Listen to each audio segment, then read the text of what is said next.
I'm David Taylor, and this is the Great British Chef's Signature Series. My trust and my relationship with my suppliers is everything. It just helps you to understand what you're cooking a little bit better, but also things can't be on the menu all the time. You can't just have one fish all year round. And the only way we really know that is through relationship. Really where the excitement of cooking comes out of. It's understanding the principles of cooking. Why do we render fat down? Why does it need that process? And then when you understand the principles of what's going on inside those moments, then you can apply them to anything else. I do encourage anyone just to give something a go, try it. It doesn't always work out, but that's fine. We're still going to eat. I'm David Taylor, Chef Director of Grace & Savour. Today I'm cooking steamed cod with Crown Prince pumpkin, mussels, and a sauce of soppressata and pumpkin. First thing we want to do is prepare our cod. With the idea of the bones running all the way down the middle part, you just want to cut right along that part there. So we're just going to take all the bones out. Now I'm going to take the skin off. What's really important is when I go along this part, I'm going to try and go above the bloodline. Aesthetically it looks nicer, but then also at the same time, it takes away some of that like fishiness that which tends to come from the blood. I slowly get into the fish. So I'm going just above the bloodline, and then when I roll it over, all that bloodline is gone, and we're just left with the fish. Look at there. This is going to be our part for our fish pie or bouillons, and then that enables you then to have this part, which I always think is the best part of the whole cod, is what we call the top loin. In here, I've got my salt brine. Just mix together the salt and the water, and I'm just going to drop the cod in there. And 15 minutes of that sort of size will brine it nicely. Certainly on fish and braising pieces, like brining beforehand is essential if you want to get that even seasoning throughout the whole thing. Our cod's now brined, and this next stage, we want to pat it dry, and then what we're going to do is we're going to roll it. I mean, is this going to impact the flavour? No. But like in terms of presentation and getting that nice finish, if you want to kind of like show off some of my skills, this is a very nice technique. All right, keep pinching occasionally, that just keeps that tension there. Then take my knife. I think certainly for us, like there's a sense of occasion, and so you want to dress the plates like it's for a sense of occasion. And so some of these techniques, that's what does that. And also there's that element of like, oh, how is that possible? How can you do that? Roll it, and what I'm doing, creating the tension all the way through. If you need to, take it on your board and roll it across until it's nice and tight tension.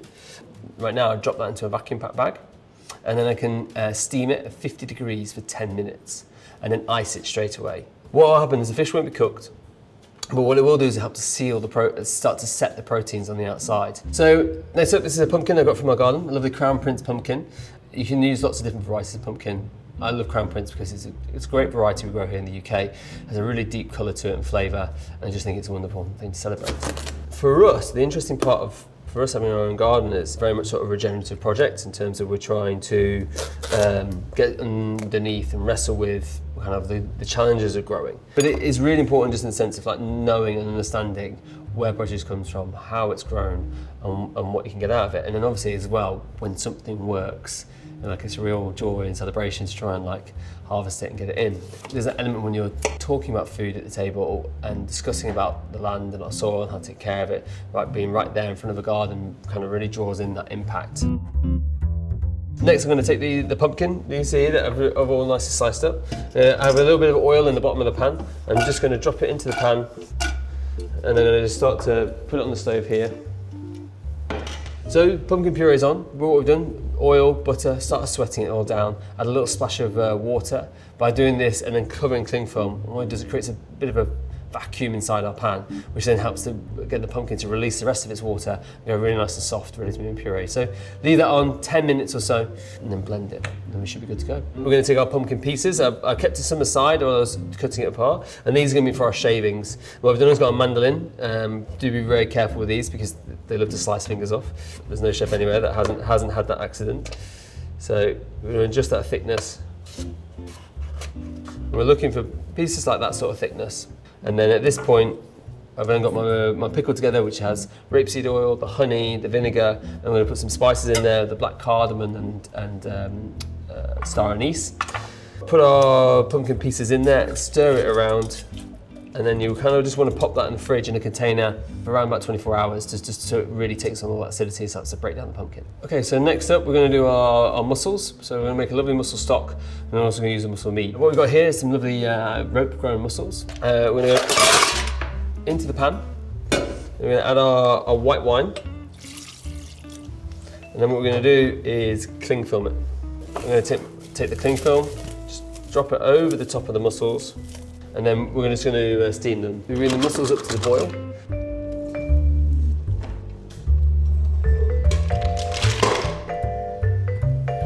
The real gold is this stuff underneath here.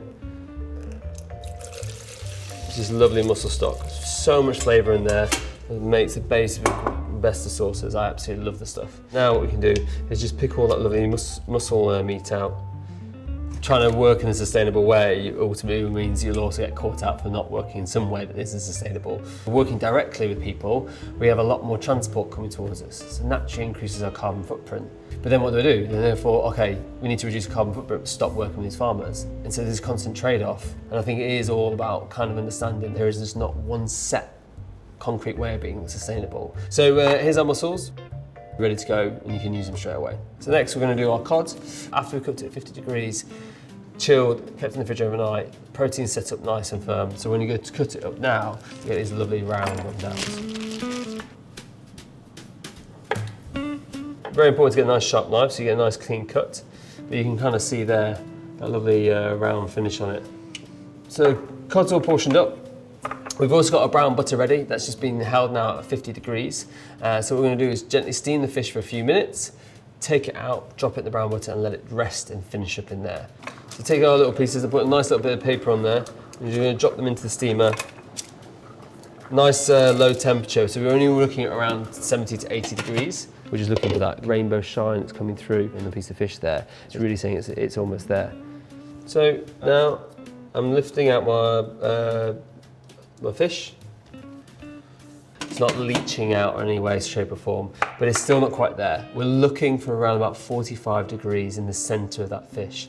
By doing that, what we end up with is just a very delicately cooked piece of fish. Because it is still not slightly cooked, you can very easily and very gently remove all the cling film.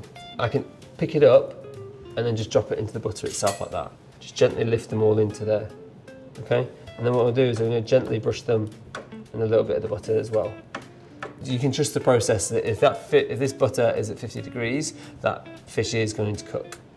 So our fish is resting in the butter. At this point, we're now going to bring everything together to finish off our dish. So here I'm dicing up soppressata made by a British producer of charcuterie. Soppressata is the Italian version, effectively, of chorizo. So if you couldn't get hold of soppressata, you can always use chorizo.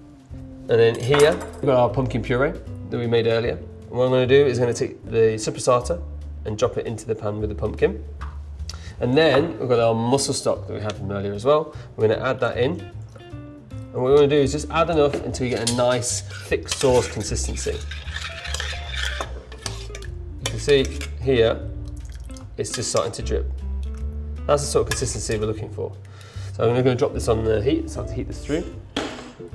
So I brought this up to the boil. So I'm going to drop my mussels in there now. There is going to be a little bit of saltiness that comes through them, which is going to be lovely.